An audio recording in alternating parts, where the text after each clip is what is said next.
Hey friends, I'm Ellington. Thanks for starting your First 20 with me today.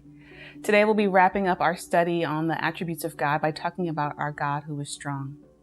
Let's read together from Genesis chapter 17, verses 7 and 8. The Bible says, "I will confirm my covenant with you and your descendants after you, from generation to generation. And this is the everlasting covenant. I will always be your God and the God of your descendants after you. And I will give the entire land of Canaan, where you now live as a foreigner, to you and your descendants. It will be their possession forever, and I will be their God." In this passage, the Lord declares his strength or his ability to confirm and fulfill his promise. But let's get a little background information here. The Lord was speaking to Abram, whose name he changed to Abraham in this moment. And this was a man that the Lord had called out of his home, away from his family, into a land that he didn't know. Abraham at this point was 99 years old, and the Lord was promising him that he would be the father of many nations, and he didn't have a son. The second part of the promise that the Lord made at this point was that he would have the entire land of Canaan. And remember, Abraham had been called away from his home and all his land, so he literally had no land. He was living as a nomad in the desert. So the Lord made two promises that seemed impossible, but God doesn't care about that. He doesn't care about the impossible or what the circumstances look like.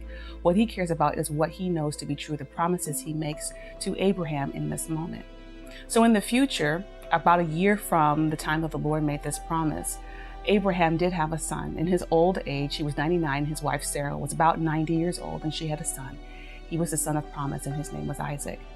However, the land of Canaan that the Lord promised to Abraham, he never actually saw that in his hand. And obviously, he didn't see all of his descendants because he died before that. But if we think, or if we read ahead into the Bible, we see that the descendants of Abraham were actually the people of Israel. And ultimately, they did get the land of Canaan. They had to go through a lot of hardship. They had to go through enslavement in Egypt. They had to go through wanderings in the desert.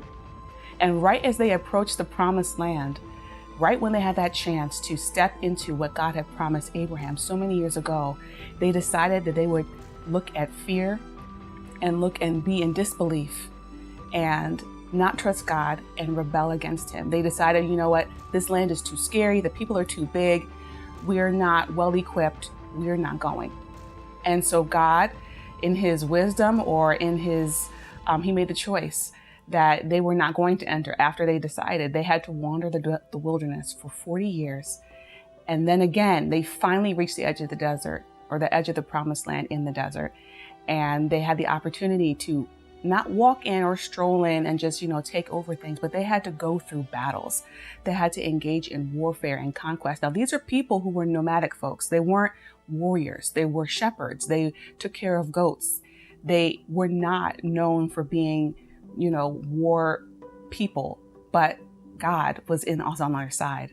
And because he was on their side, they had the opportunity to win these battles with Joshua as their leader. And you can kind of read a little bit about this story all the way through Exodus, and you'll see in Numbers chapter 14 where the people rebelled against God. And then at Joshua, the book of Joshua, that's when they start to make the conquest of the land of Canaan.